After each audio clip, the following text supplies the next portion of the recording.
Est-ce qu'on peut fermer les portes? Ce serait plus agréable quand même. Voilà. Très bien. Mes chers collègues, merci de votre présence. Nous accueillons aujourd'hui Monsieur Jean-Philippe de Rosier, professeur de droit public à l'Université de Lille, Monsieur Jean-François Kerléo, professeur de droit public à l'Université d'Aix-Marseille, membre de l'Institut universitaire de France, qui participera à nos travaux en visioconférence. Et enfin, M. Benjamin Morel, maître de conférence en droit public à l'Université Paris II, Panthéon-Assas. Alors, messieurs, au-delà du fait que vous êtes de fins connaisseurs et praticiens du droit public, vous avez tous une sensibilité particulière vis-à-vis des sujets qui intéressent le Parlement. Alors, M. Desrosiers, votre père Bernard, a siégé sur nos bancs pendant plusieurs législatures et vous avez... Non, mais on a souhaité, vous verrez plus tard pourquoi, et vous avez eu l'occasion de travailler au sein de notre institution. Monsieur Kerléo, vous avez notamment dirigé un règlement de l'Assemblée nationale commenté. Je tiens à préciser que nous avons un lien de famille puisque c'est mon gendre, mais je ne voyais pas pourquoi il fallait que je lui interdise d'intervenir. Voilà, mais alors, je crois que c'est le lien de famille avec Monsieur Morel. Non, alors. Mais simplement, on est dans un discours de vérité et on purge toutes les questions qui pourraient, de ma façon assez malvenue, venir troubler notre réflexion partagée. Ah, bah alors, voilà, bah ça j'ignorais. Bien, c'est intéressant. Monsieur Morel, votre thèse portait sur le Sénat et sa légitimité, laquelle fut récompensée par le prix de la thèse de cette institution. Alors, votre regard nous sera donc doublement précieux, notamment s'agissant des pistes que vous pourriez tracer, tant juridiques que pratiques, de nature à renforcer le rôle local et l'ancrage territorial des parlementaires. Le champ que notre mission d'information a vocation à couvrir est vaste et les thèmes abordés potentiellement nombreux. Je n'en évoquerai que quelques-uns pour lancer nos débats avant de passer la parole à Madame la rapporteure. S'agissant de la fin du cumul entre le mandat de parlementaire et les principaux mandats locaux, des analyses ont été conduites qui en auraient évalué les conséquences sur l'activité parlementaire. C'est une interrogation que je vous pose. Je pense aux possibles effets tant en termes quantitatifs, par exemple la présence des parlementaires en commission ou en séance, qu'en termes qualitatifs, la place du Parlement dans le jeu institutionnel, son apport dans l'exercice de ses fonctions constitutionnelles. Par ailleurs, selon vous, dans l'absolu et par comparaison avec d'autres parlements étrangers, les parlementaires français disposent-ils des moyens adaptés pour exercer leur mandat? Je pense aux moyens financiers, humains, mais pas uniquement. Une autre ressource, le temps, est particulièrement rare et précieuse. Il s'agit sans doute d'un modèle de question rhétorique, mais l'organisation du temps parlementaire est-elle perfectible, notamment pour favoriser le rôle local et l'ancrage territorial des élus nationaux? À ce stade donc de mon intervention, je voulais vous dire que nous sommes très attachés à la réflexion que pourront avoir les constitutionnalistes sur ce sujet. D'une part parce que nous pensons que le rôle local est un rôle qui existe et qu'il y a un impensé juridique par rapport à ce rôle et que nous souhaiterions qu'il soit réfléchi à ce sujet à divers stades, au stade de la Constitution, au stade de la loi organique et au stade de la loi. Sans l'ancrage avec le cumul des mandats était une donnée. L'ancrage territorial sans le cumul est une construction du député et c'est la raison et un des objectifs de notre mission que de réfléchir à cet ancrage territorial. Voilà, je ne serai pas plus longue, nous reviendrons dans la discussion. Je laisse la parole à Madame la rapporteure. Merci beaucoup Madame la Présidente. Après cette présentation très complète et à la fois sur le champ et sur les défis qui vont être les nôtres dans le cadre de cette mission, je me permettrai de compléter, mais rapidement, ce qui a été dit. Déjà, juste vous préciser pourquoi nous sommes ici. Alors peut-être vous avez suivi pourquoi cette mission a été créée, peut-être pas, je me permets juste de rappeler le contexte. On a eu une proposition de loi qui a été étudiée, qui était à l'origine déposée par M. Alfandari, sur le rétablissement d'un cumul uniquement pour les fonctions d'adjoint et de vice-présidence dans le cadre pour la région et pour le département. Et donc c'est suite à cette proposition de loi que la conférence des présidents a décidé de nous missionner collectivement pour travailler sur les sujets qui ont été décrits par ma collègue. On a bien évidemment la question du cumul, sachant que vous le savez, aujourd'hui, le cumul existe, un certain type de cumul, et c'est extrêmement important qu'on puisse travailler sur ce sujet, les conséquences, et effectivement, si ça a pu être qualifié qualitativement sur les conséquences. On a aussi la suppression de la réserve parlementaire, ça n'a pas été mentionné par la présidente, mais voilà, en tout cas, il y a aussi des velléités de certains collègues de la rétablir, donc c'est important de vous entendre aussi là-dessus. Et cette impensée juridique, qui est extrêmement bien définie par la présidente, c'est aussi, à mon sens, faire peut-être l'état du travail qui est fait là-dessus, sachant que d'ores et déjà, on a travaillé par petites touches, si je puis dire, puisque le parlementaire est présent dans le conseil de surveillance des hôpitaux, maintenant dans le CLSPD, donc des choses ont été mises en place, mais finalement, on voit que peut-être de façon un peu pointilliste. Et ça m'intéresse de vous entendre aussi collectivement sur quelle place le parlementaire pourrait prendre dans la circonscription de façon à recréer ce lien organique qui existait quand le parlementaire avait plusieurs casquettes d'exécutif. Et maintenant, comment les choses se déroulent. Voilà, je ne serai pas plus longue. Je repasse la parole à la présidente. Merci, Madame la rapporteure. En équilibre, parce que je vais quand même citer, ne serait-ce que parce que Jean-François Carléo est en visio et que vous connaissez peut-être pas tous les députés ici présents. Je vais quand même saluer la présence donc de monsieur le député Tête, qui est LR, de Xavier Breton, LR, membre de la commission des lois depuis des années, Bruno Bild, Rassemblement national, et monsieur le vice-président Chenu, Rassemblement national. Et nous avons également en visio, Madame Poussier-Winsbach, qui est Horizon et également membre de la commission des lois. Ce que je vous propose, c'est que dans l'ordre, non pas d'arrivée, mais nous allons cheminer comme cela et terminer par Jean-François Carléo, vous proposez une intervention d'une peut-être 5 minutes ou une dizaine de minutes chacun, mais pas plus, pour qu'on puisse ensuite répondre aux questions des députés. Donc, je donne la parole au professeur Jean-Philippe de Rosier.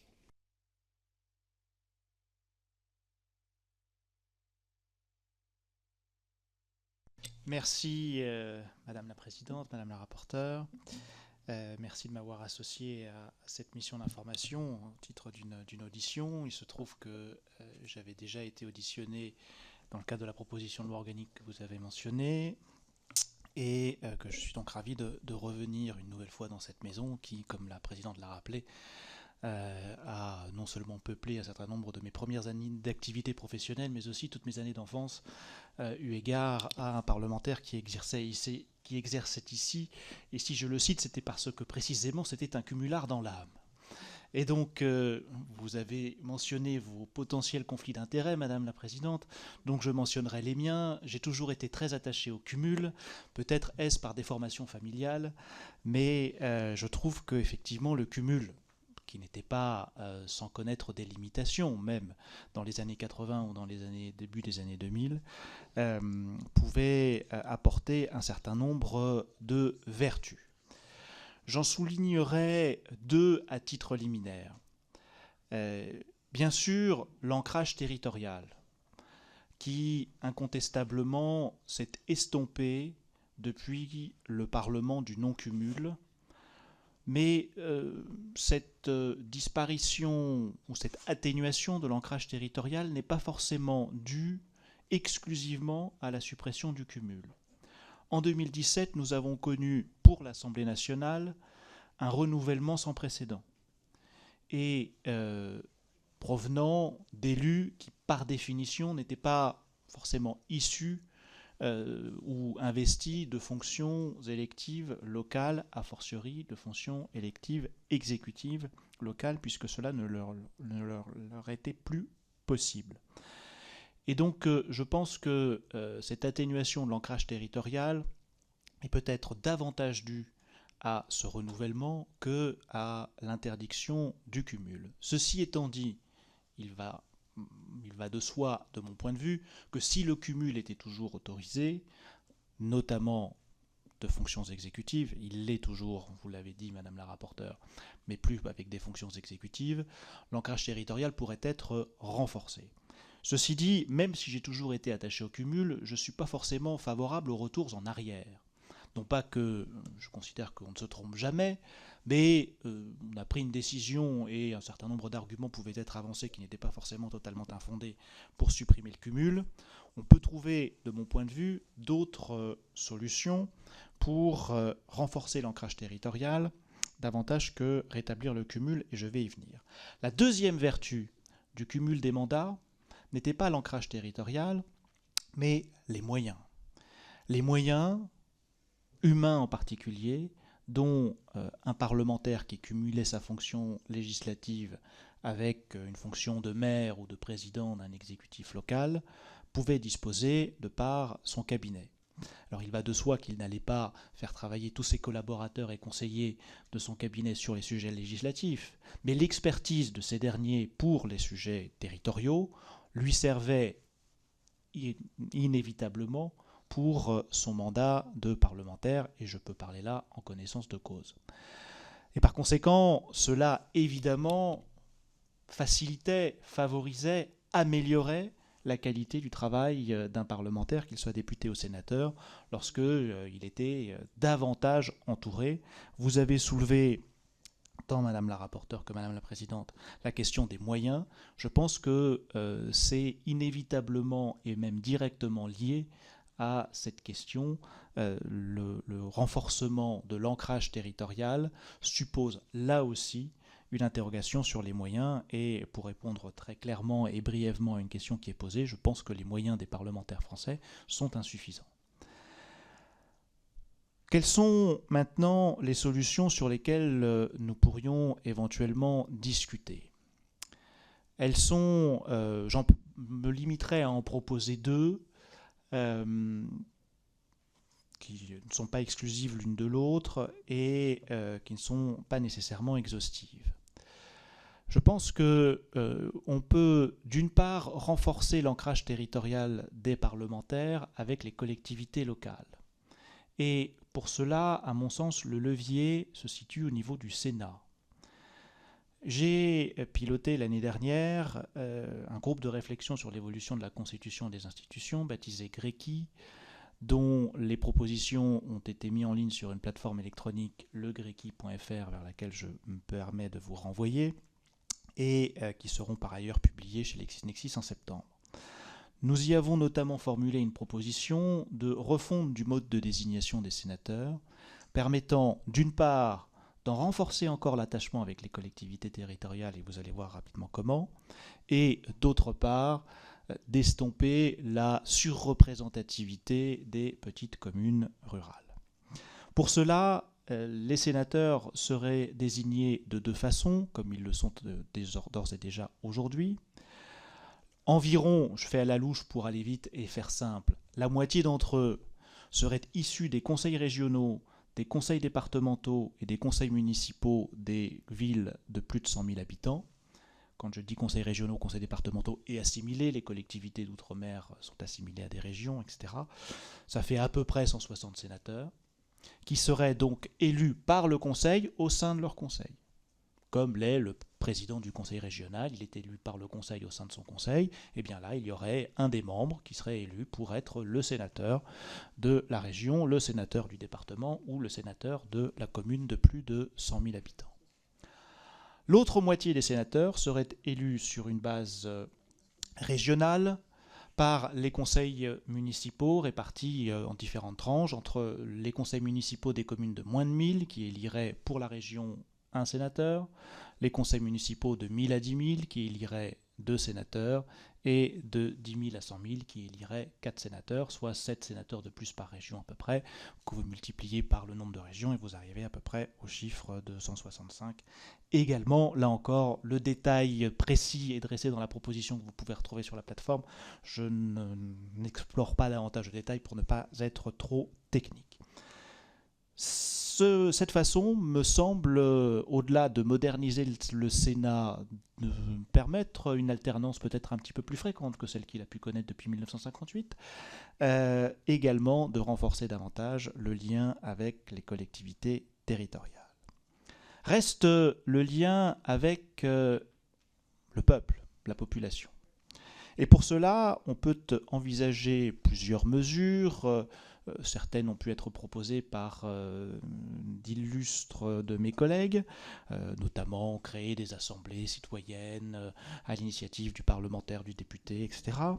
Ce qui ne me semble pas possible sans une modification de la Constitution et une remise en cause d'un sacro-saint principe auquel nous sommes tous, je pense, attachés, et moi le premier, à savoir le fait que tout mandat impératif est nul et que l'on ne peut pas imposer une obligation à un député ou à un sénateur. En revanche, on peut imposer aux mairies de publier chaque année le compte-rendu, le bilan annuel du mandat du parlementaire de la circonscription dont il relève. Et si la mairie n'a pas reçu de bilan ou de compte-rendu de mandat annuel, elle indique aucun bilan reçu. Elle l'indique publiquement.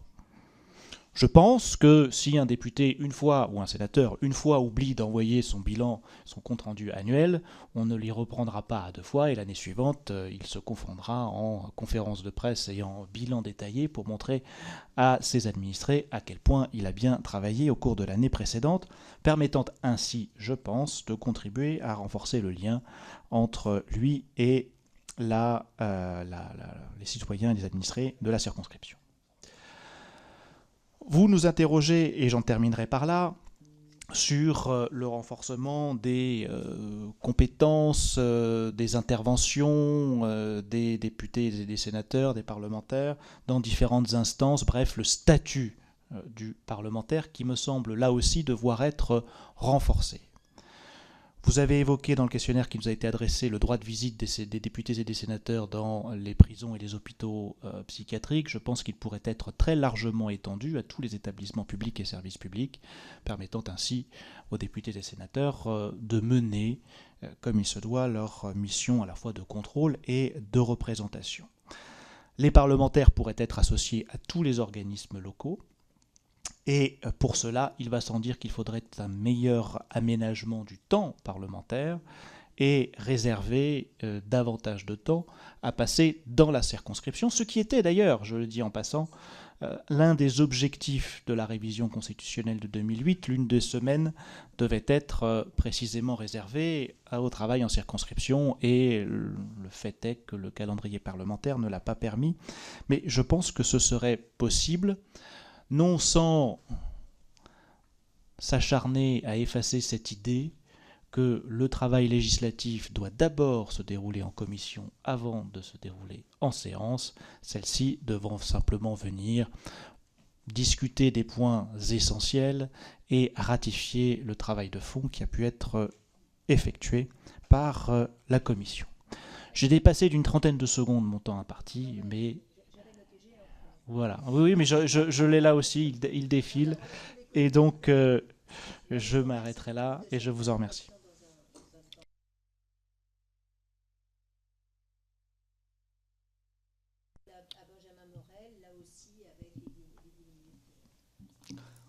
Auquel j'essaierai de m'astreindre également, Madame la Présidente. Merci beaucoup, Madame la Présidente. Merci, Madame la rapporteure. Je passe la parole à Benjamin Morel pour une dizaine de minutes. Excusez-moi, je n'avais pas mis le micro. Merci beaucoup, Madame la Présidente. Merci beaucoup, Madame la rapporteure. Et toutes et tous ici pour votre intérêt sur un sujet qui est un sujet évidemment crucial, parce qu'il pose à la fois la question du lien entre le local et le national et du rôle du Parlement, notamment dans les rapports d'autonomie qu'il peut avoir vis-à-vis des collectivités territoriales et vis-à-vis de l'exécutif. Un bref aperçu tout de même de l'histoire de la question du lien entre d'un côté les parlementaires et de l'autre le local. En fait, cette histoire n'est pas si vieille, ou plutôt elle date de la Troisième République. Avant la Troisième République, on se rend compte qu'on a un personnel politique qui est très très parisien. En réalité, vous avez des notables qui vont être désignés par les différents régimes qui se succèdent et qui ensuite sont parachutés dans les différentes circonscriptions. Il y a 2 étapes. D'abord, la proclamation de la Troisième République avec le renouvellement du personnel politique. Et à ce moment-là, on a une nouvelle classe politique beaucoup plus ancrée qui va soigner son rapport au terrain. Cela va être encore plus vrai après la crise boulangiste, où l'impossibilité pour des têtes d'affiche, quand vous avez Clémenceau qui se présente dans 40 circonscriptions, eh bien vous votez Clémenceau. Quand vous n'êtes contraint que de vous présenter dans une seule circonscription, eh bien tout d'un coup, il faut des parlementaires qui sont ancrés sur le terrain. Il faut des parlementaires qui soient en capacité de parler au niveau local. La deuxième étape, c'est le développement des services publics. Sous la Troisième République, un bon député est un député qui est en capacité d'aller négocier avec Paris le fait que la ligne de chemin de fer, elle passe ici. C'est donc quelque chose, je dirais, de très conjoncturel sous la Troisième République, mais qui va jouer un rôle extrêmement important, notamment durant les 2 guerres. Durant la Première Guerre mondiale, les parlementaires retournent sur le terrain et deviennent des sortes d'administrateurs de leur circonscription. Donc c'est une vieille histoire, mais c'est une histoire très française. Et je crois que si on veut comprendre le sujet, il faut tout de suite se dire que malgré tout, la question du cumul et la question de l'ancrage territorial des parlementaires reste un sujet très français. La question du cumul, le cumul existe ailleurs. Les derniers chiffres que j'ai trouvés, 35% en Suède, 24% en Allemagne, 20% en Espagne, 7% en Italie, 3% au Royaume-Uni. Mais la question de ce qu'on appelle en sciences politiques le cursus honorum du local au national, c'est-à-dire devenir conseiller municipal, devenir maire, devenir ensuite conseiller départemental, président du conseil départemental et parlementaire, est également une caractéristique très française. Dans la plupart des pays européens, si vous prenez l'Allemagne, le Portugal, la Grande-Bretagne, on a un vrai cloisonnement entre vie politique locale et vie politique nationale. Autrement dit, on a 2 types de personnel politique. Et le fait qu'un député s'investisse sur sa circonscription est tout sauf une évidence dans beaucoup de pays étrangers. C'est une évidence en France, c'est un fait historique, mais encore une fois, ce n'est pas une évidence claire. Aujourd'hui, la question se pose, je dirais, à plusieurs endroits. Est-ce que ce lien est rompu ? La réponse est non. Néanmoins, je dirais que 3 éléments ont conduit à fondamentalement le fragiliser. Le premier élément, c'est évidemment la fin du cumul des mandats, et j'y reviendrai. Le deuxième élément, et je crois qu'on ne prend pas assez conscience du caractère assez nouveau de ce fait, c'est une vraie distinction entre le champ partisan au niveau national et le champ partisan au niveau local. C'est la première fois depuis le début de la Troisième République que les forces politiques qui tiennent le champ politique national ne sont pas celles qui tiennent le champ politique local. Jadis, les partis jouaient les courroies de transmission. Et quand je parlais de la Grande-Bretagne ou de l'Allemagne, ils jouent ces courroies de transmission. En France, on a aujourd'hui cette double rupture, et cette double rupture, encouragée encore par l'affaiblissement de l'administration déconcentrée, fait qu'on a réellement 2 champs politiques qui tendent à s'étanchéifier, avec un cumul qui demeure au niveau local, entre les différentes fonctions locales, et de l'autre côté, eh bien, des députés et des sénateurs au niveau national. Deuxième point de mon intervention, est-ce que le cumul est à regretter ? Alors, j'ai mon idée, mais elle a finalement assez peu d'importance. Si on prend les études qui sont parues en droit et en sciences politiques sur le sujet, elles ne sont pas unanimes.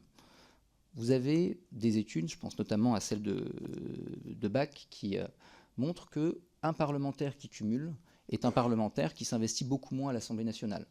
Que si jamais il cumule, eh bien, il a plus intérêt, pour des raisons strictement compréhensibles, humaines, à s'investir dans sa collectivité, parce qu'on a des chiffres en sciences politiques qui montrent que plus vous vous investissez sur la circonscription, plus vous avez de chances d'être réélu. Plus au contraire vous vous investissez à l'Assemblée nationale, plus les chances de réélection sont faibles, toute vague majoritaire mise à part. Donc, si on prend les chiffres de Bach, qui fait une étude sur plusieurs législatures, on a cette réalité qui apparaît statistiquement démontrée. On a d'autres auteurs, je pense notamment à l'analyse qui a pu être celle de de François Eveille qui montre que c'est peut-être plus complexe. Les parlementaires qui cumulent, mais qui ne peuvent pas compter sur des services locaux, en effet, s'investissent beaucoup moins dans leur circonscription, à l'Assemblée nationale, pardon. En revanche, les parlementaires qui cumulent, mais qui peuvent compter, comme le disait bien Jean-Philippe Desrosiers tout à l'heure, sur l'administration d'une collectivité, vont au contraire être des parlementaires parfois plus actifs. Pourquoi ? Eh bien parce qu'ils peuvent s'appuyer sur cette expertise locale. 2 questions par rapport à ça. Est-ce que c'est bien ? Je ne suis pas certain, parce qu'en fait, l'administration d'une collectivité n'a pas pour but de servir au travail d'un parlementaire. Elle a pour but de servir la collectivité en question. Donc là, il y a tout de même un sujet, je dirais un sujet presque éthique. Le deuxième élément, c'est que si jamais les parlementaires qui cumulent ont un avantage, est-ce que ça veut dire que ce cumul profite à l'Assemblée ou est-ce qu'il ne fait que pallier, et là je rejoins tout à fait ce qui a été dit par mon prédécesseur, eh bien un manque de moyens des parlementaires. Le budget de l'Assemblée nationale, c'est le budget de la ville de Bordeaux, pas la métropole, la ville. Le budget du Sénat, c'est le budget de la ville de Grenoble, pas la métropole, la ville. On a un Parlement qui est l'un des moins bien dotés en termes d'assistants parlementaires, etc. Je ne parle pas évidemment de l'indemnité des parlementaires, je parle vraiment des moyens humains qui vont derrière les parlementaires et qui leur permettent de développer une contre-expertise, etc. L'intérêt de la mission est indiscutable, mais je crois que sur ce sujet, il faut l'élargir. Pourquoi est-ce que, alors que partout ailleurs, on n'en a pas besoin, on n'en ressent pas le besoin, on sent aujourd'hui le besoin d'un ancrage territorial des parlementaires? Et là encore, élément moyen, et élément également choc politique. Si on fait l'histoire du cumul, là encore une fois, le cumul se développe particulièrement sous la Ve République à 2 moments. Après 1962, et également un peu dans les années 80, et dans les années 1990. Pourquoi ? Dans les années 60 à 80, parce qu'on prend conscience des vagues majoritaires. Si jamais, avec le mode de scrutin actuel, j'ai la malchance d'être dans le parti qui s'oppose au président de la République, qui vient d'être élu, mes chances d'être réélu sont plus complexes. L'ancrage local devient le seul levier sur lequel je peux agir. Donc les parlementaires s'ancrent, à la fois parce qu'ils sentent qu'ils ont moins de pouvoir à Paris, question du pouvoir du Parlement, et également parce que souvent c'est la seule façon de faire le gros dos face aux vagues majoritaires. Années 90, on a là aussi des statistiques en sciences politiques qui montrent que l'affaiblissement des partis politiques, leur fragilisation, amène à un développement du cumul et de l'ancrage local. Parce que tout d'un coup, le parti politique ne devient pas en lui-même un objet d'investissement comme il pouvait l'être naguère. Donc affaiblissement des partis politiques, affaiblissement du Parlement, manque de moyens du Parlement, besoin d'ancrage local. Mais je crois sincèrement qu'il ne faut peut-être pas confondre en la matière le mal et la solution. Est-ce qu'on peut développer cet ancrage local des parlementaires encore un peu plus ? Là aussi, outre les éléments que j'ai pu évoquer, oui, je suis en grande partie d'accord, alors sauf peut-être sur le Sénat, avec les solutions qui sont proposées par le professeur Desrosiers, mais je crois qu'il faut se poser également la question du pourquoi. Et j'y reviens. Pourquoi est-ce qu'un ancrage local du parlementaire est important ? Pourquoi est-ce qu'il faudrait développer la présence des parlementaires dans les différents comités locaux ? Quel est l'objectif ? Est-ce que l'objectif est un objectif de contrôle ? Auquel cas, est-ce que ça permet de faire remonter des informations ? Si ça permet de faire remonter des informations, est-ce que ça implique que le parlementaire pourrait par exemple constater qu'une loi n'est pas appliquée, mal appliquée ? Et auquel cas, qu'est-ce qu'il fait ? Se pose la question des recours pour accès de pouvoir possibles avec un intérêt pour les parlementaires. Sinon, le parlementaire siège, mais il constate l'impuissance. Et donc, en soi, ça me semble pas forcément régler le problème. Autre élément, parce que je vois que le temps avance, je vous invite quand même à ne pas être dupe des questions de démocratie participative au niveau local.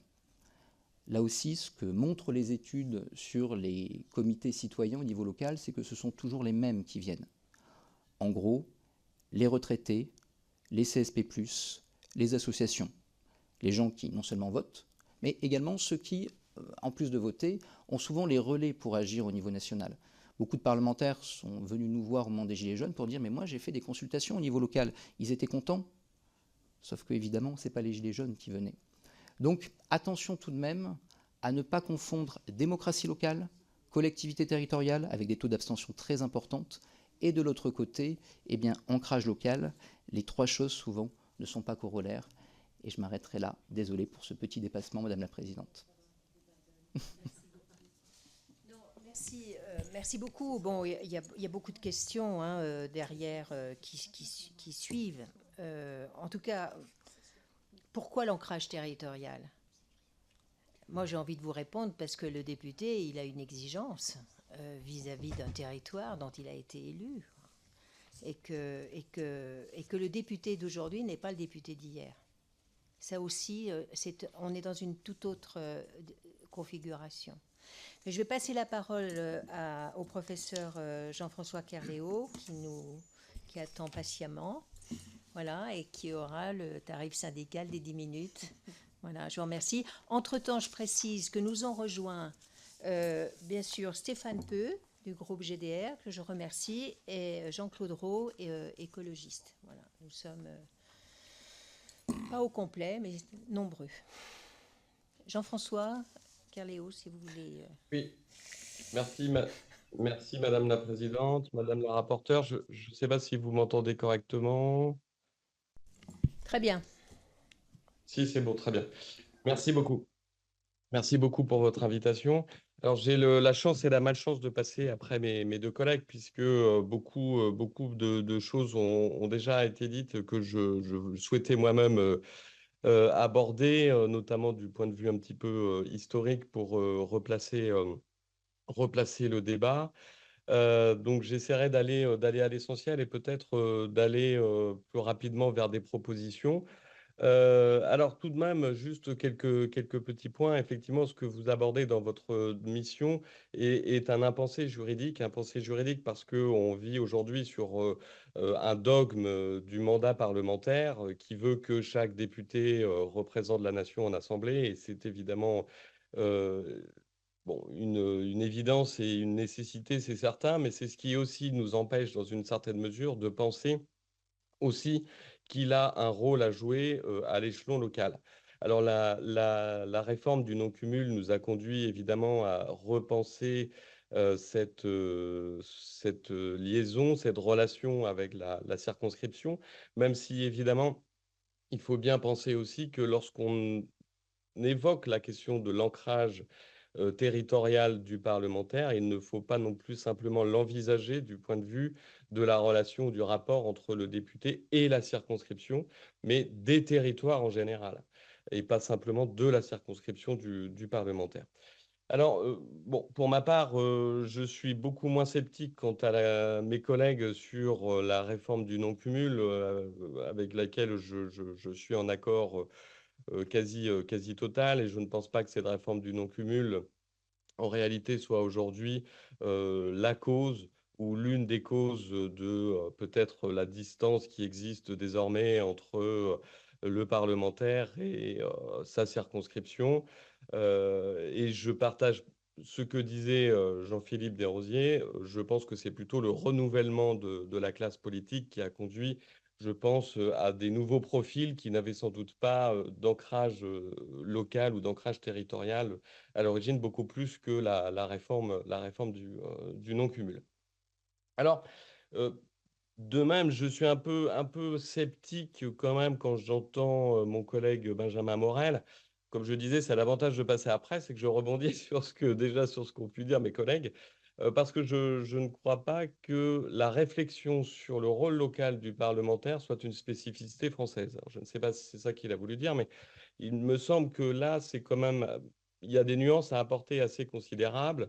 Déjà, il y a sans doute une différence à faire dans les formes d'État et dans un État fédéral. Il est clair que le parlementaire entretient une relation qui est quand même extrêmement forte avec son territoire. Aux États-Unis, les parlementaires américains sont quand même extrêmement liés à leur circonscription et sont expressément considérés comme devant participer à mettre un peu de l'huile dans les rouages de l'État fédéral et ont pour rôle de faire remonter les considérations locales vers le sommet de l'État fédéral. On pourrait tout à fait également considérer que ce rôle se retrouve au Canada pour des raisons sans doute un peu différentes, puisque les provinces, les communautés ont des identités culturelles importantes et attendent de leurs parlementaires eh bien, des remontées quant à justement leurs attentes spécifiques.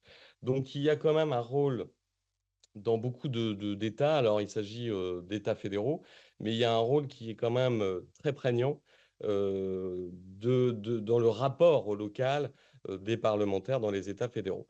Alors, rapidement, un autre exemple qui n'est pas un État fédéral, c'est le Royaume-Uni, où là, c'est pareil, les parlementaires entretiennent avec leur circonscription, même s'il n'y a aucun texte qui reconnaît expressément cette relation, dans la culture politique et dans les faits, cette relation, elle est très très forte avec la circonscription. Donc, je pense qu'il faut sans doute nuancer un petit peu. Il n'y a quand même pas une spécificité française à se poser ces problématiques. Par contre, je rejoins tout à fait la nécessité de se poser la question de savoir finalement pourquoi a-t-on besoin de ce lien? Précisément aujourd'hui encore plus et je partage totalement l'opinion de madame la présidente, lorsqu'elle, souligne le fait que le député d'hier ou le parlementaire d'hier n'est plus le parlementaire d'aujourd'hui et je pense qu'aujourd'hui, il y a une nécessité générale pour le politique, mais en premier lieu pour le parlementaire, de recréer du lien politique dans les territoires en général.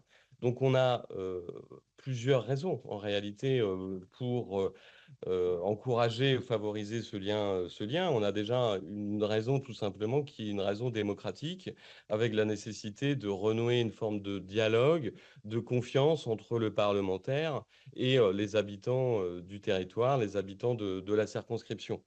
Il me semble que tout simplement déjà, on a là un élément fondamental dans un contexte actuel de tensions politiques et sociales relativement fort. Mais il y a beaucoup d'autres intérêts également qu'on pourrait soulever.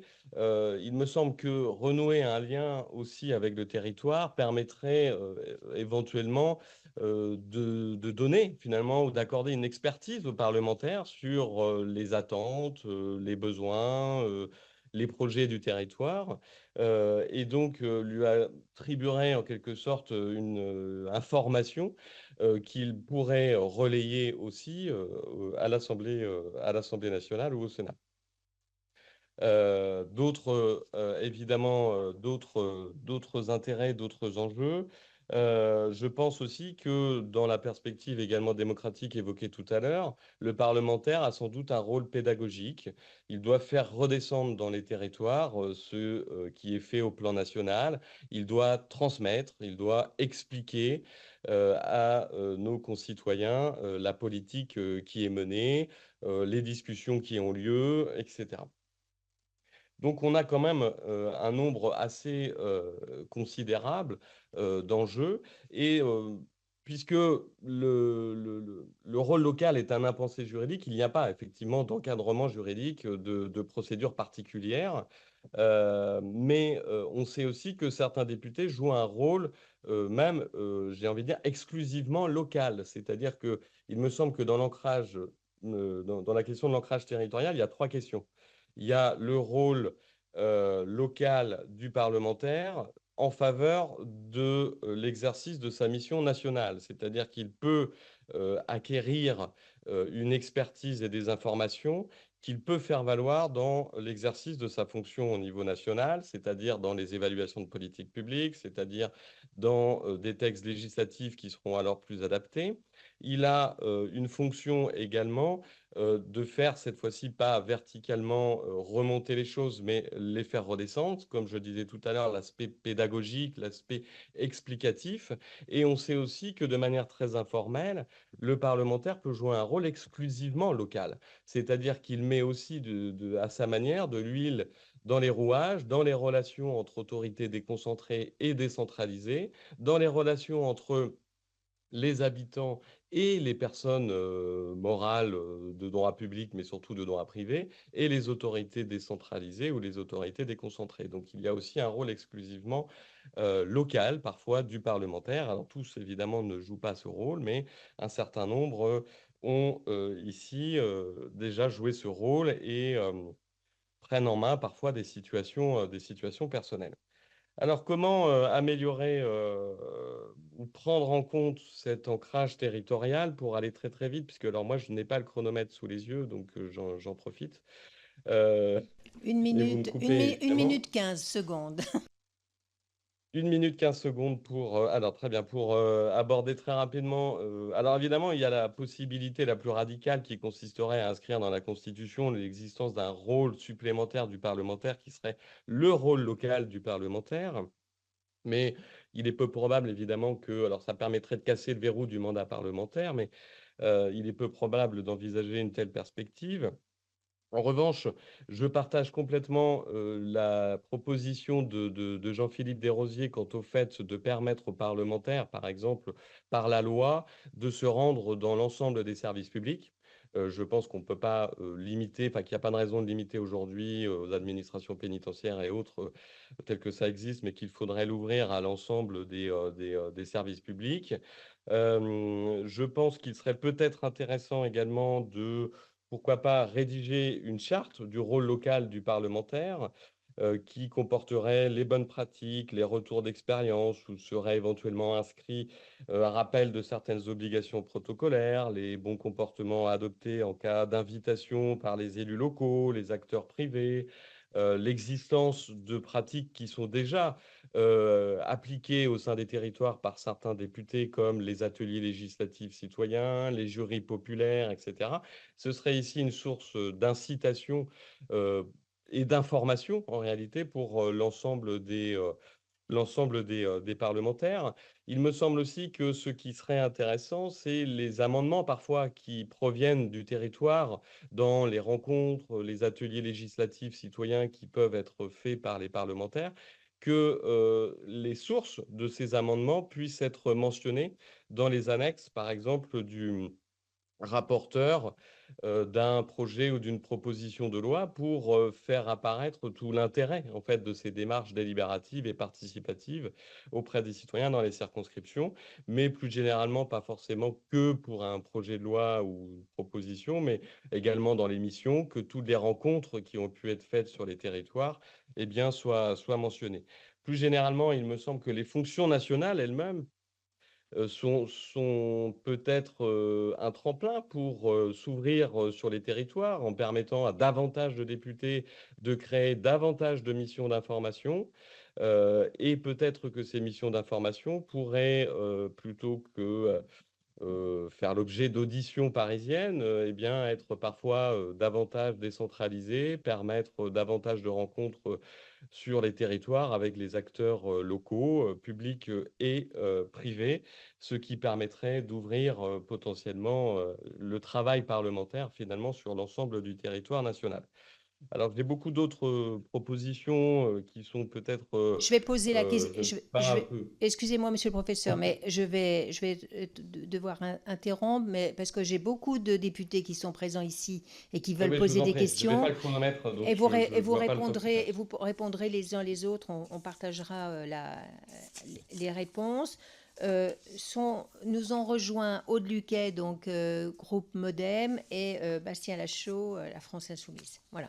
Donc, je vous propose de prendre quelques questions. Madame la rapporteure, vous en avez peut-être quand même quelques-unes avant. Oui, déjà je voulais vous remercier de vous être plié à cet exercice de proposition. Parole par la présidente. Parce que c'est pas forcément, on va dire, dans votre cœur de métier de vous mettre dans cette position de proposition. Donc vraiment, je vous en remercie.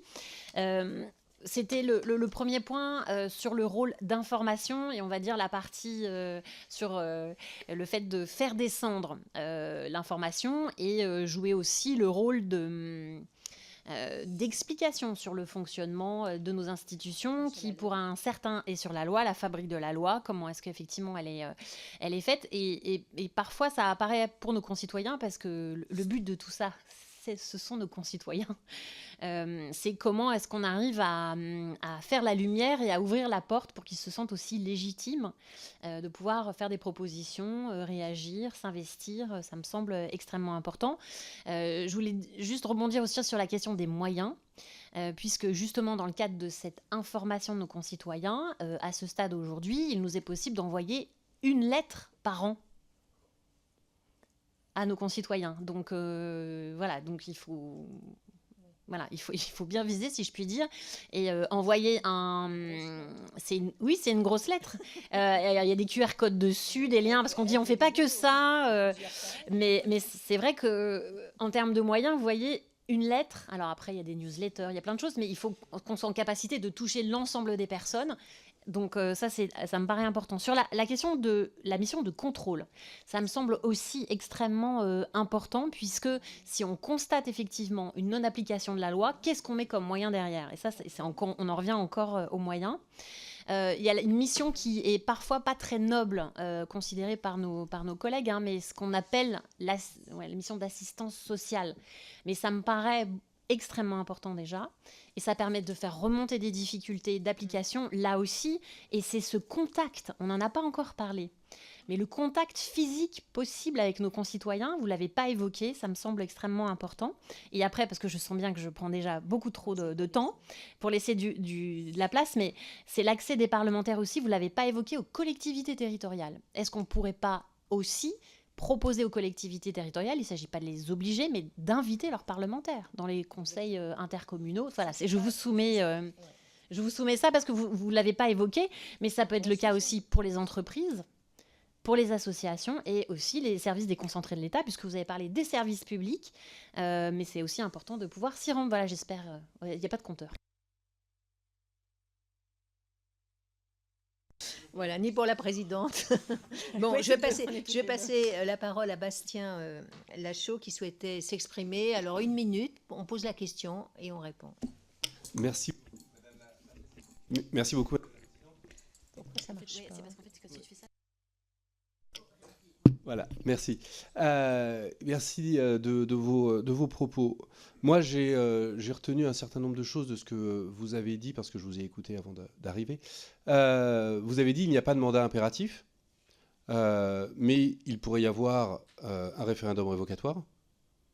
Je m'interroge justement sur est-ce que justement le référendum révocatoire ne serait pas un moyen de recréer un lien, parce qu'aujourd'hui, tout a été supprimé. Nous n'avons plus aucun moyen d'action sur notre territoire et sur notre circonscription depuis que la réserve parlementaire a été supprimée. Nous n'existons pas. Nous sommes un élu fantôme que les gens viennent voir et à qui l'on ne peut rien dire et on ne peut rien proposer.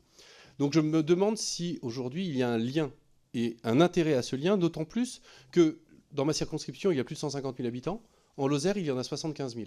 C'est-à-dire que le député de Lozère représente 75 000 personnes, et donc mes électeurs sont 2 fois moins représentés à l'Assemblée nationale que les habitants de la Lozère. Est-ce là normal ? Ne faut-il pas aussi revoir le dispositif, et donc revenir peut-être au dispositif de 86, cesser ce lien fictif à un territoire, et revenir à la proportionnelle départementale, qui garantit une pluralité, un pluralisme, qui ne donne pas un rôle sur un territoire qui de toute manière n'existe pas et ne pourra pas exister, parce que nous n'attribuons pas de logement, nous ne gérons pas de services publics, etc. etc. Et je conclue là-dessus, Madame la Présidente.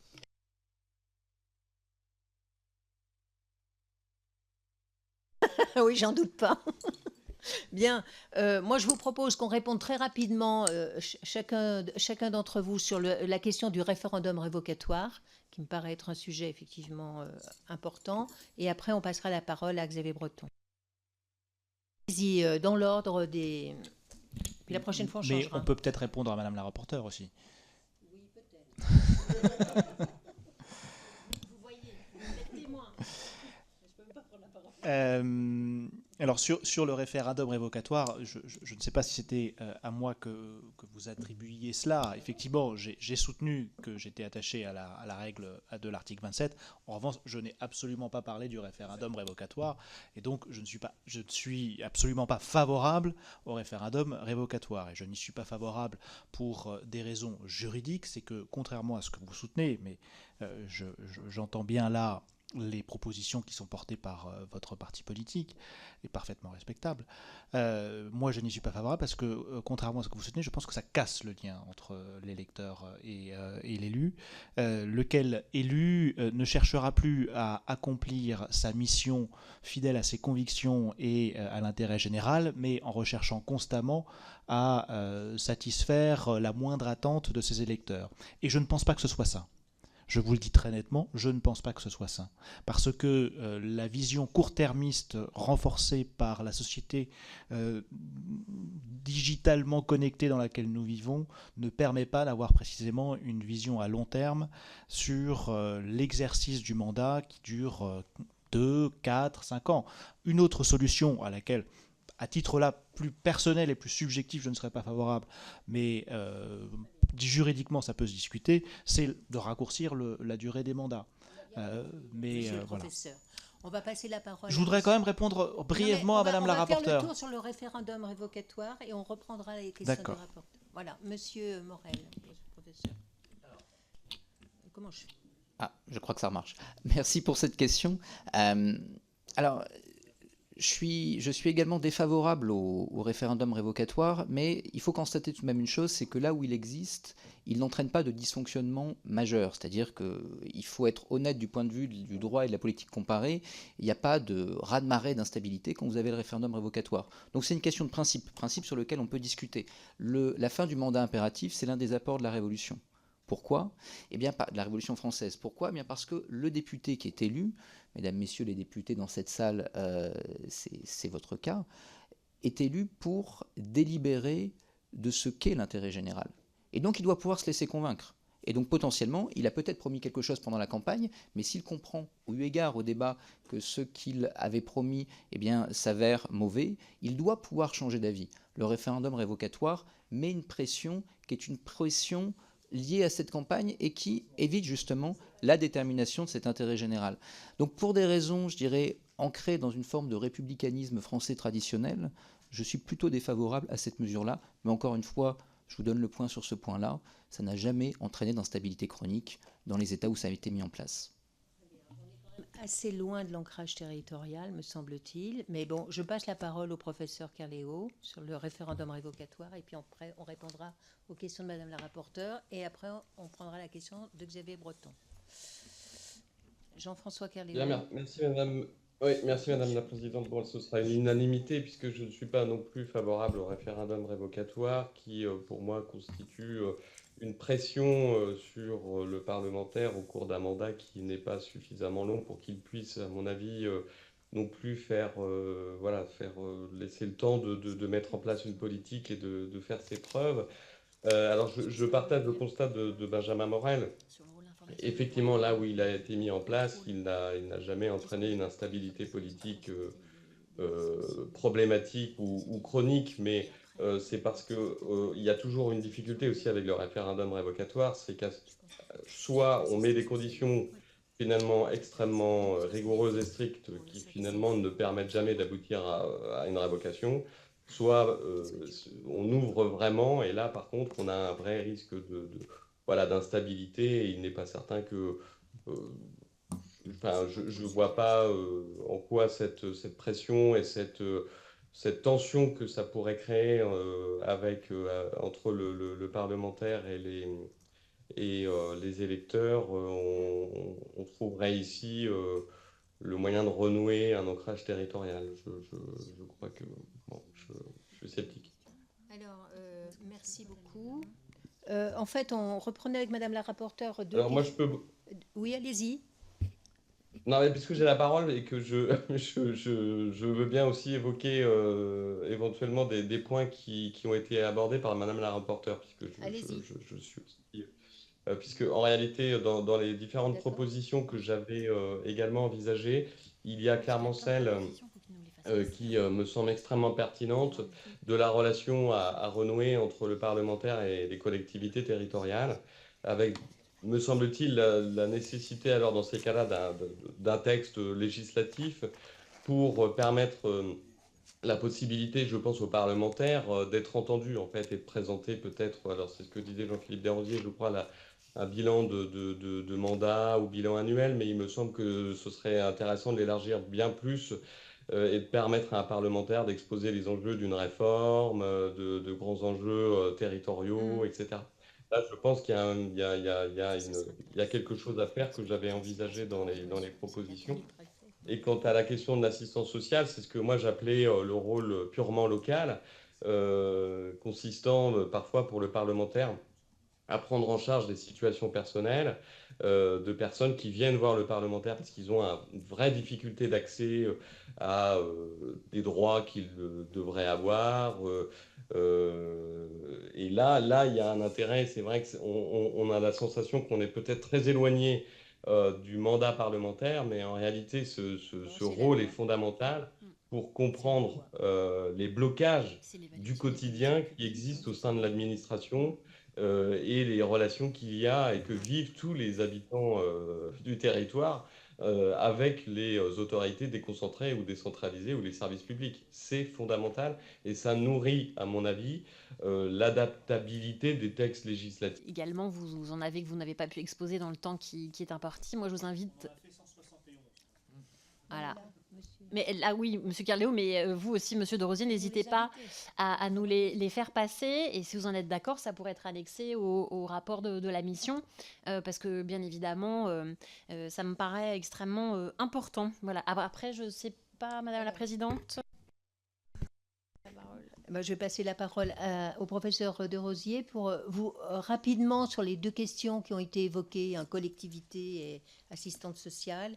Ensuite, Monsieur Morel et contrôle. Voilà. Suite au contrôle. Oui, donc rapidement, donc je disais, oui, on a fait 171 propositions, 130 en réalité, mais certaines se développent dans le cadre du GRECI, mais elles ne concernent pas toute l'implantation territoriale. Concernant les collectivités territoriales, je les ai évoquées incidemment, puisque me suis fait l'écho de cette proposition sur la refonte du mode de désignation des sénateurs, qui suppose donc de facto, comme je le soulignais, un lien institutionnel avec les collectivités territoriales, puisque la moitié des sénateurs seraient issus des conseils des collectivités territoriales.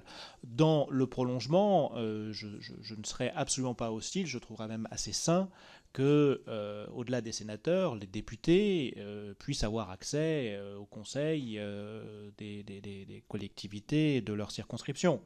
Est-ce qu'ils en feront bon usage? Est-ce que le temps leur permettra d'être systématiquement présents? Je n'en suis pas sûr, notamment dans les conseils municipaux qui sont particulièrement nombreux eu égard au morcellement municipal que nous connaissons. Bref, donc c'est pour cela que je m'étais concentré sur le Sénat et que j'avais évoqué cela.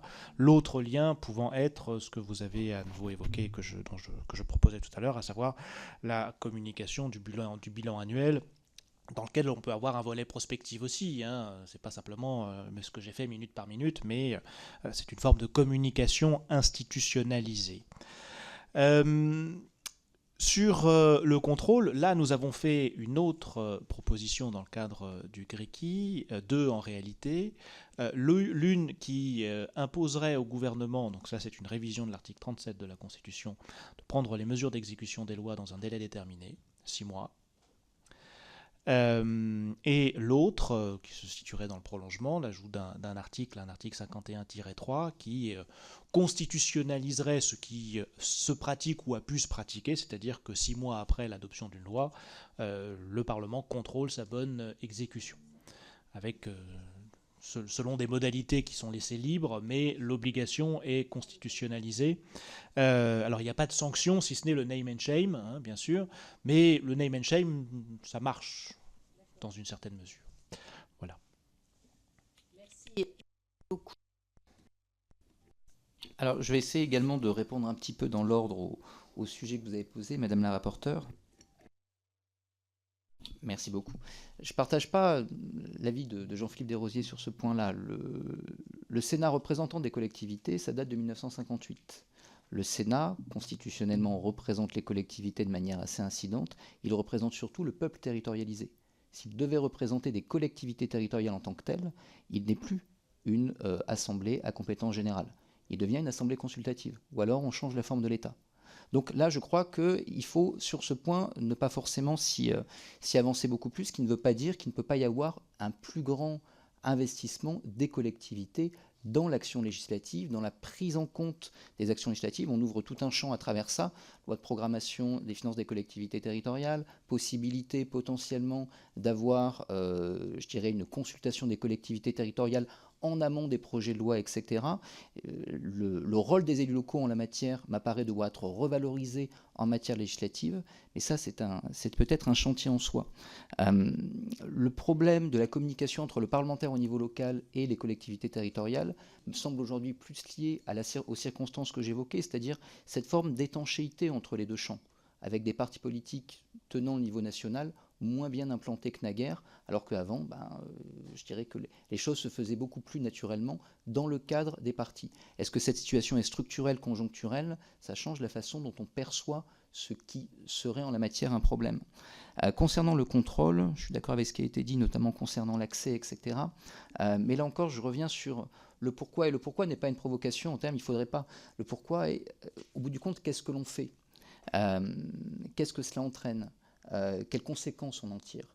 Et là, je reviens à l'idée de la question de l'intérêt à agir dans le cadre des recours pour accès de pouvoir. Ça m'apparaît être un élément pas que sur l'ancrage local, mais particulièrement sur l'ancrage local, qui permet aux parlementaires de dire, non pas, écoutez, voilà, je constate un dysfonctionnement, mais que voulez-vous que je fasse? Je vais faire une question écrite et j'écris au ministre, mais je suis en capacité d'agir et de vraiment changer l'élément qui peut être à la source du dysfonctionnement.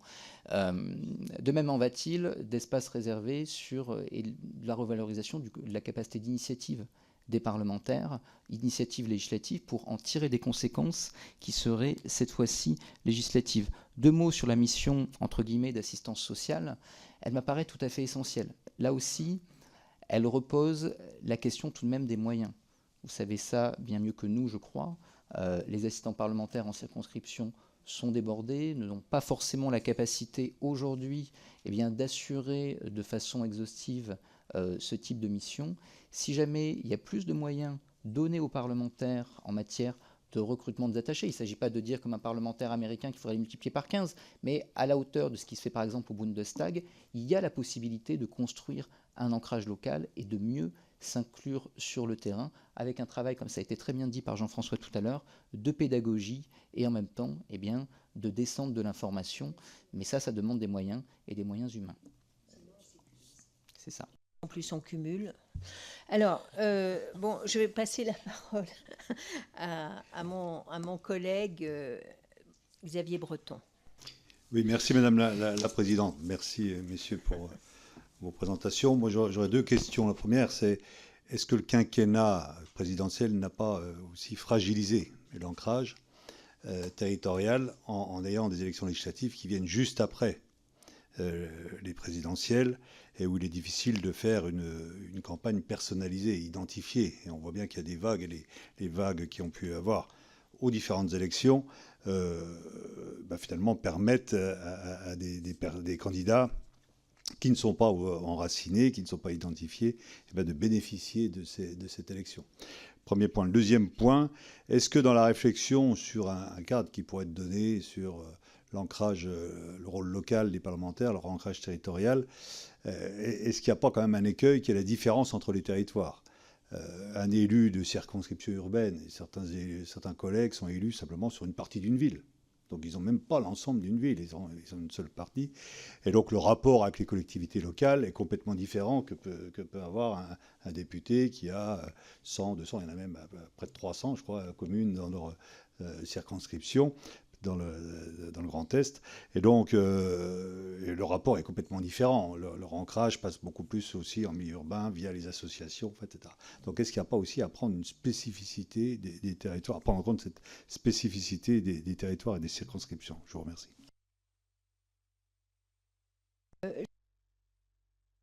La question donc de Xavier Breton sur les différentes circonscriptions et l'ancrage différencié selon la nature des circonscriptions et la question du septennat. Et puis, je vais passer la parole à mon collègue Bild, qui va lui aussi identifier une ou deux questions. Une seule. Merci, Madame la Présidente.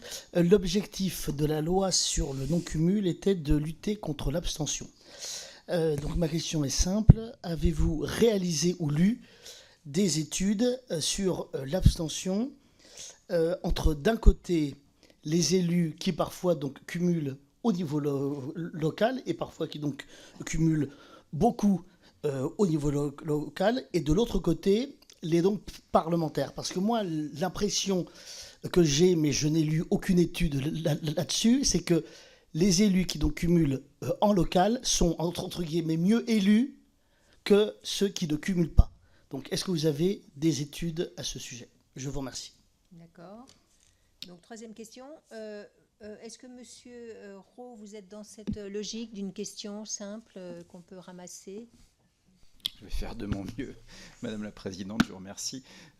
Merci d'abord à nos invités aujourd'hui pour leurs éclairages respectifs, qu'ils soient universitaires, historiques et géographiques.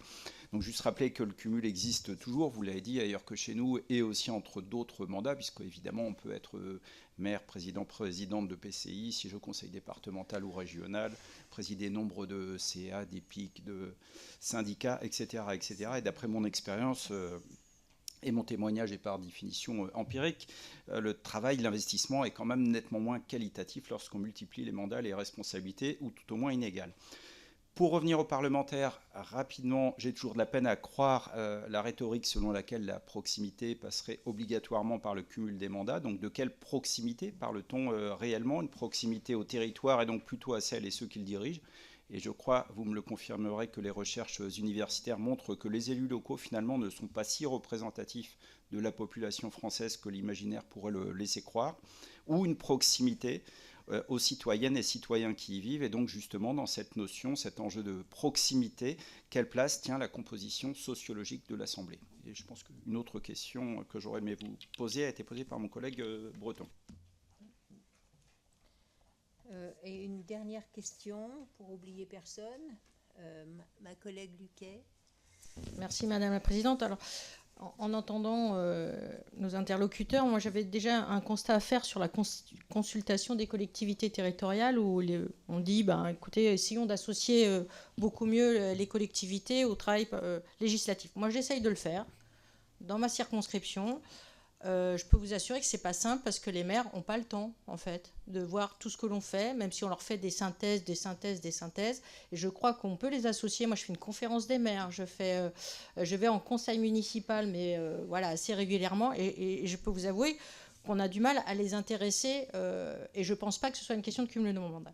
Sur le cumul des mandats, on a quand même voté une loi il y a un temps certain pour dire qu'on arrêtait de cumuler les mandats. Et je crois qu'aujourd'hui, ce qu'il faut faire comprendre localement, c'est que cette loi a été votée et qu'il faut faire différemment. Et ce que nous rencontrons, nous, parlementaires, c'est la réticence des services de l'État à faire avec nous.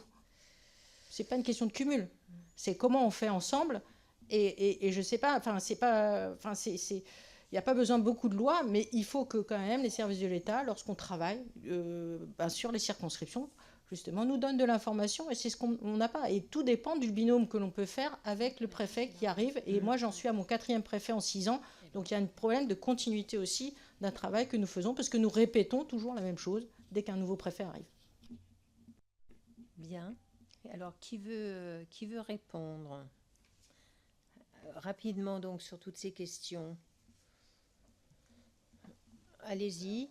On commence dans l'autre sens. Tenez, Monsieur Morel. Alors, je vais essayer de répondre à, peut-être pas à tout, parce que sinon, je pense que Madame la Présidente, vous allez me trouver trop bavard. Concernant le quinquennat, oui, c'est pas tant le quinquennat d'ailleurs que le télescopage des calendriers électoraux qui pose problème. Mais oui, en effet, là-dessus, le télescopage a fragilisé les partis politiques qui ne présentent plus de grands programmes durant la législative, a également fragilisé l'ancrage local des parlementaires. Mais là encore, le quinquennat, oui, mais pas que. C'est-à-dire que le phénomène que vous décrivez, on le situe élection après élection et de manière très très claire d'un point de vue statistique à partir de 62. tout bêtement parce qu'avant on a des dissolutions de confort, etc. Et qu'une élection législative suivant un référendum ou une présidentielle entraîne des effets de vague. Et ces effets de vague amplifiés par le mode de scrutin fait que, eh bien, il faut être très très ancré et avoir vraiment une bonne image locale pour parvenir à résister à l'effet de vague qu'on a institutionnalisé avec le quinquennat et le télescopage des calendriers, qui sont à l'époque de sujets différents, notamment parce qu'on passe par une loi organique qui n'avait pas reçu, elle, l'aval du Sénat.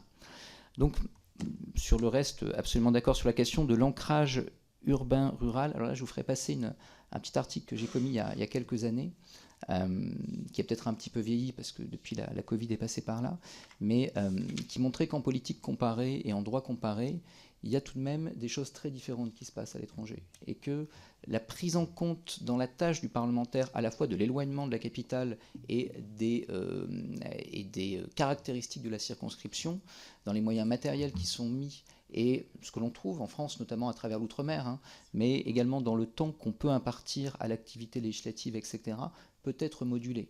Et peut-être là, en effet, y a-t-il une réflexion à avoir sur la modulation de l'activité des parlementaires selon le type de circonscription qui est le leur. En tout cas, ça se fait assez bien, notamment, je crois, en Grande-Bretagne. Rapidement, sur la question... Abstention et non... abstention, oui. Le lien entre le non-cumul et l'abstention. Alors, à ma connaissance, il n'y a pas d'étude claire. Ce qui est certain, c'est que le phénomène principal en matière d'abstention législative est un phénomène de participation différentielle lié aux présidentielles précédentes. Pour faire simple, l'électorat du président se mobilise, l'électorat de l'opposition est groggy, il ne se mobilise pas. Ça ne s'est pas passé la dernière fois, d'où la majorité relative que vous connaissez actuellement. On n'a pas de lien direct entre abstention et fin du cumul. En revanche, il est vrai que localement, vous pouvez avoir une surmobilisation d'une partie de l'électorat qui structurellement serait plus abstentionniste si vous êtes ancré.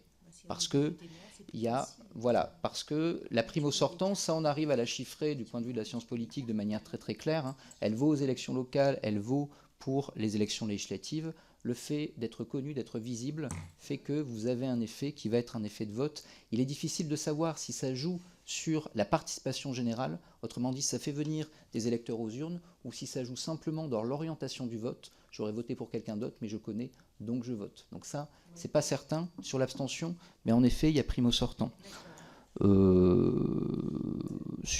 Peut-être un dernier point sur la question de la représentation, de la représentativité des citoyens. Je l'évoquais un peu tout à l'heure, il ne faut pas tout à fait être dupe des questions de démocratie participative, etc. Il faut aller chercher, et ça c'est un point que je n'ai pas eu le temps d'aborder tout à l'heure, et je conclurai quand même sur celui-ci. Il faut être en capacité d'aller chercher les gilets jaunes, si je vais être très caricatural. Ce qui implique d'avoir, et ça c'est très très important quand on regarde la sociologie du local, d'avoir des points qui sont des points visibles et qui sont des points consacrant une institution. Il y a quelques années, la question de maison de l'Assemblée nationale, notamment, avait été évoquée. C'est important, parce qu'en réalité, la permanence du parlementaire, elle change avec le parlementaire. Et si moi, gilet jaune, je ne sais pas qui exactement qui est mon parlementaire et où aller, le fait d'avoir un point stable, où je peux me rendre, en plus, évidemment, des permanences, etc., permet d'institutionnaliser quelque chose et donc potentiellement un recours. Ça rejoint d'ailleurs la question du parlementaire assistant social. Il est parfois important d'avoir des lieux qui se consacrent en institution si on veut être visible, audible et finalement accueillir de nouvelles populations. Et je m'en arrêterai là, Madame la Présidente. Non, c'est très bien. Monsieur Carléo, si vous voulez répondre aux questions ancrage selon les circonscriptions urbaines ou rurales, le septennat, un lien avec l'ancrage, l'abstention, voilà, rapidement. Oui, rapidement, moi j'aimerais prolonger la dernière réflexion de Benjamin, qui me semble effectivement totalement primordiale. Comme il le disait dans les procédures de démocratie participative, on trouve toujours les mêmes. Et ça, c'est évidemment une des grandes critiques qui est faite aujourd'hui à ces différentes procédures. Donc il faut aller chercher ceux qui ne viennent pas, il faut aller leur demander l'information. Et il y a, à mon avis, effectivement une réflexion à avoir sur la manière de parvenir à les happer, à les capter, à les faire venir éventuellement à la permanence, mais c'est peut-être pas une évidence si la permanence change. J'avais pas forcément conscience de cette difficulté du fait que les locaux pouvaient changer. Même s'il me semble que peut-être ça pourrait être intéressant de réfléchir au statut de cette permanence, en tout cas, de savoir si on ne peut pas la reconnaître un peu juridiquement et lui donner des moyens. Et ce qui me semblerait intéressant, c'est d'utiliser cette permanence. Enfin, moi, je pense au grand débat national qui a vraiment été un moment où les Français ont pu s'exprimer. On a eu des dizaines de milliers d'opinions, et ces dizaines de milliers d'opinions, on ne sait pas où elles sont. Bon, elles ont disparu, on ne les a pas exploitées. Et je trouve que le rôle du parlementaire serait, eh bien, finalement, de refaire de manière permanente ce grand débat national en ouvrant des espèces de cahiers de doléances dans les permanences et en permettant finalement dans ces permanences à chacun, eh bien, de venir à s'exprimer, de venir écrire les choses, pour notamment en facilitant cette possibilité-là pour des gens qui n'auraient pas naturellement l'envie d'accéder et de dire les choses aux parlementaires directement. En tout cas, ouvrir cette possibilité de s'exprimer d'une manière ou d'une autre dans les parlements, dans les permanences sans accéder directement au parlementaire lui-même. Voilà, je trouverais effectivement ça et réfléchir à ce statut de la permanence comme un lieu de vie du Parlement dans les territoires. Je pense que ça doit être repensé. Euh, alors sur les autres aspects, alors moi j'entends bien la difficulté. Oui, il y a vous savez, la question de la députée Luquet sur la difficulté de travailler avec les services de l'État, qui ne veulent pas du parlementaire finalement, et que l'on dérange, quoi. Le préfet, quand on est invité, on peut venir, mais avoir l'initiative d'aller dans les services, c'est quand même très compliqué. Oui. Alors il y a deux aspects. Il y avait l'association avec les collectivités territoriales et avec le préfet. Alors il me semble que oui, là je comprends parfaitement la difficulté. Les élus locaux et les maires sont eux-mêmes absolument débordés avec des moyens parfois dérisoires. Donc organiser des temps de rencontre, c'est compliqué. Peut-être que pour les garantir et vraiment leur permettre une efficacité, il faudrait une assise juridique, c'est-à-dire prévoir ce que vous appelez des conférences locales entre parlementaires et élus locaux. Peut-être qu'il faudrait les reconnaître juridiquement, les organiser pour avoir un cadre en fait qui permette davantage, un cadre qui permette de faciliter en tout cas cette rencontre. En tout cas, je pense indispensable de rendre possible le fait pour un parlementaire de venir s'exprimer dans un conseil municipal, exposer les problèmes d'un territoire, exposer les enjeux d'une réforme, etc. Et là, j'entends bien la difficulté aussi qu'on a dans certains territoires où évidemment les déplacements sont extrêmement problématiques parce qu'on a l'égalité du statut des parlementaires entre eux. Donc je ne sais pas spécialement comment on pourrait y procéder, mais en tout cas, ces rencontres sont indispensables. Quant au lien avec le préfet, juridiquement, évidemment, c'est très compliqué puisque imposer juridiquement à un préfet d'entrer en contact avec le parlementaire, de l'écouter, de le rencontrer, risque d'être inconstitutionnel et risque d'être considéré comme une atteinte à la séparation des pouvoirs puisque, évidemment, le préfet dépend de l'exécutif et non pas du Parlement. Donc là, on a ici sans doute une limite, un blocage, et je ne vois pas comment le surmonter du point de vue constitutionnel. Donc il faut nécessairement compter finalement sur des rapports informels et des bonnes pratiques. Alors ce qui n'empêche peut-être pas par contre d'élaborer, ce sont des textes sans portée normative, mais des chartes, des codes de bonnes pratiques dans les relations justement entre autorités déconcentrées et parlementaires sur un territoire ou entre autorités décentralisées et parlementaires, établir des textes non contraignants, mais très incitatifs sur la nécessité d'écouter, d'entendre, de recevoir à la demande du parlementaire. Mais juridiquement, je ne vois pas comment par contre contraindre. Oui. Monsieur le professeur de Rosier. Merci Madame la Présidente. J'ai donc la lourde tâche d'avoir le mot de la fin, si j'ai bien compris. Je rejoins assez largement ce que disait le professeur Kerléo. En revanche, sur le dernier point, je pense que on peut institutionnaliser des rapports entre les parlementaires et le préfet, sans porter atteinte à la séparation des pouvoirs. La séparation des pouvoirs, ce n'est pas l'isolation des pouvoirs, mais c'est la collaboration des pouvoirs. Les parlementaires ont bien des relations avec les gouvernements. Je ne vois pas pourquoi est-ce qu'au niveau local, ils n'en auraient pas avec le préfet. Et on peut trouver différents moyens, alors pas forcément des conférences qui réuniraient préfets et parlementaires, ça me semblerait pas forcément de grande utilité. En revanche, imposer au préfet de faciliter la vie des parlementaires au niveau local, il faudra trouver la bonne formule, hein. Là je dis ça un petit peu spontanément, mais peut-être une façon. Les préfets ont un rôle dans l'aménagement des territoires qu'ils administrent, donc ça peut tout à fait être envisageable. Ceci étant dit, si je rejoins et souscris pleinement à la préoccupation de la députée Luquet, c'est aussi des considérations humaines qui sont à prendre en compte, et faire comprendre au préfet que les parlementaires ne sont pas des nuls en puissance passe par une formation dans l'administration que la disparition de l'ENA n'est pas forcément là pour faciliter. Mais avec le temps, peut-être que les choses pourront évoluer. Je suis un peu plus sceptique sur l'observation de mon collègue Morel concernant la prime au sortant. Elle est incontestable au niveau local pour un certain nombre de communes. Je suis plus réservé sur les législatives. L'exemple de 2017 vient quand même prouver qu'il n'y avait pas de prime au sortant, bien au contraire. Et donc, je ne suis pas sûr que ce soit là un élément à prendre en compte. En revanche,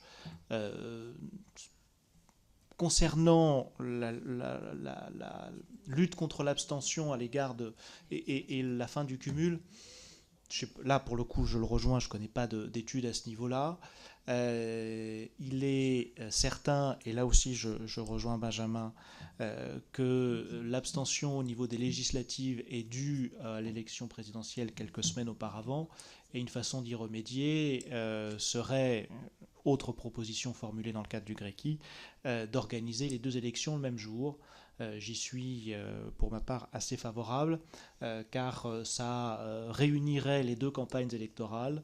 Les députés élus seraient, certes comme ils le sont aujourd'hui, dans une certaine mesure redevables au président de la République, mais le président de la République serait également redevable aux députés qui auront fait sa campagne. Donc c'est là aussi un élément peut-être à prendre en compte et qui permet de répondre à l'un et à l'autre par rapport au quinquennat et au calendrier. La différence territoriale dans un pays comme la France, on ne peut pas la gommer. Nous sommes, je le rappelle, le plus grand pays d'Europe continentale, à l'exception de l'Ukraine. Nous sommes un pays avec un territoire très diversifié, et on peut parfaitement envisager, contrairement à ce que laissait entendre Jean-François, des moyens différenciés. Ils existent d'ailleurs déjà. Un élu d'outre-mer n'a pas les mêmes moyens qu'un élu de métropole. Un élu des Français de l'étranger n'a pas les mêmes moyens qu'un élu, entre guillemets, des circonscriptions nationales.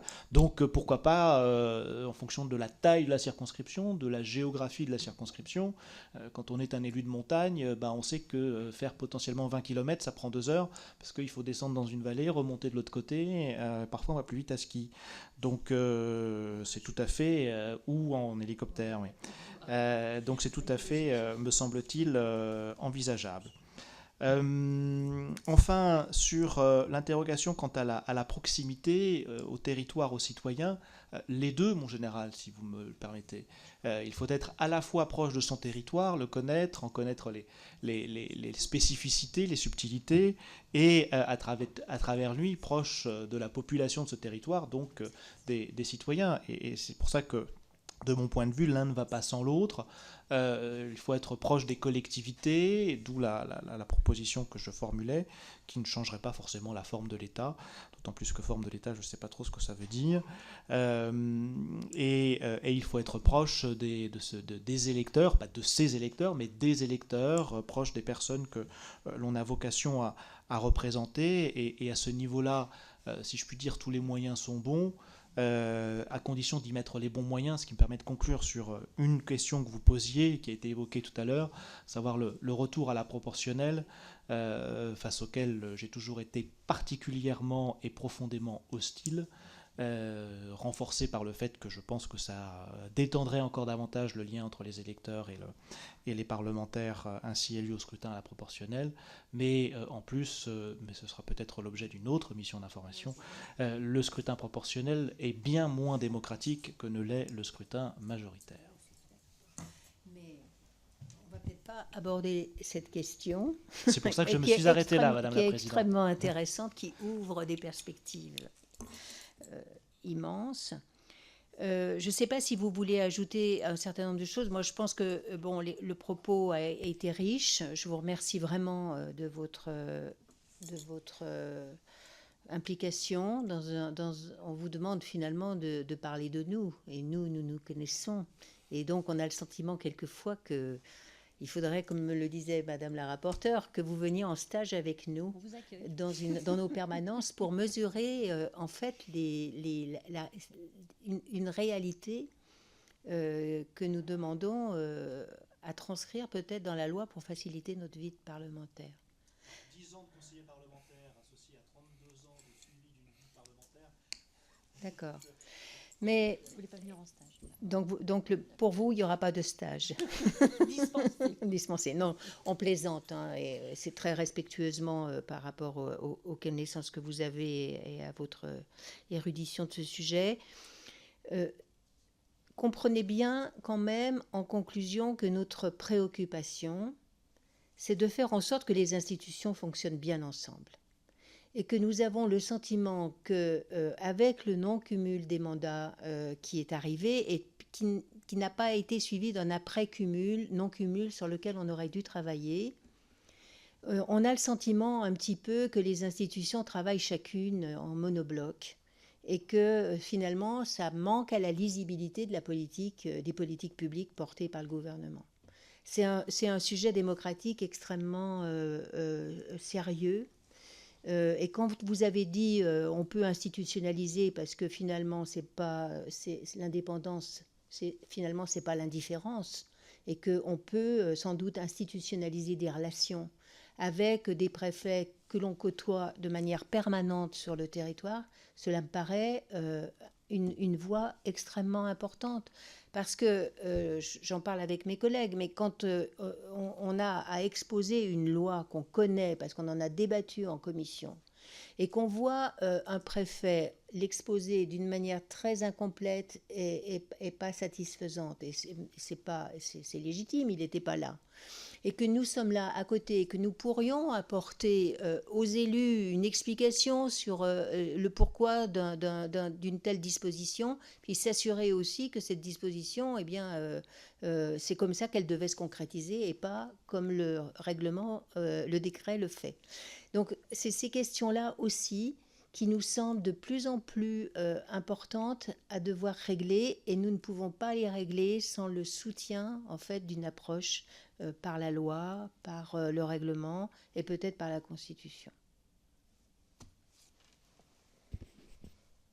Voilà. Mais bon, si vous voulez réagir... Mais juste vraiment pour vous remercier de vous être prêté à l'exercice. On va regarder très attentivement les 160 propositions. Si M. Carléo aussi peut nous faire passer ses propositions. Et voilà, c'était extrêmement important qu'on puisse vous entendre. Donc, merci sincèrement pour votre participation. Et on attend vos propositions et les quelques-unes qui vont émerger de la discussion que nous avons eue. Je vais essayer de faire une sélection, de vous adresser. Oui, voilà. Je ne vais pas répondre à toutes les questions du questionnaire, mais je vais vous faire passer quelques éléments. On vise, c'est ça. Redonner du sens à la vie politique et aux parlementaires. On n'est pas là que pour couper le ruban. non, mais d'une inauguration. On a des choses à dire sur les territoires. Et ce n'est pas seulement le jour du grand débat. Tous les parlementaires, qu'ils soient d'opposition ou de la majorité. Et il faut que le Parlement vive. Et je pense qu'il ne vit pas assez. Aujourd'hui, il a été coloré. Aujourd'hui, il a été coloré. Il est récréatif. En tout cas, merci beaucoup. Hein. Merci Et beaucoup. puis, on reviendra peut-être vers vous pour affiner nos orientations à partir de vos propositions. Avec plaisir, avec disposition. Merci beaucoup, messieurs les professeurs. Monsieur le professeur Pierre Léo, je vous salue bien. Merci beaucoup. Au revoir, à bientôt. Au revoir, à bientôt.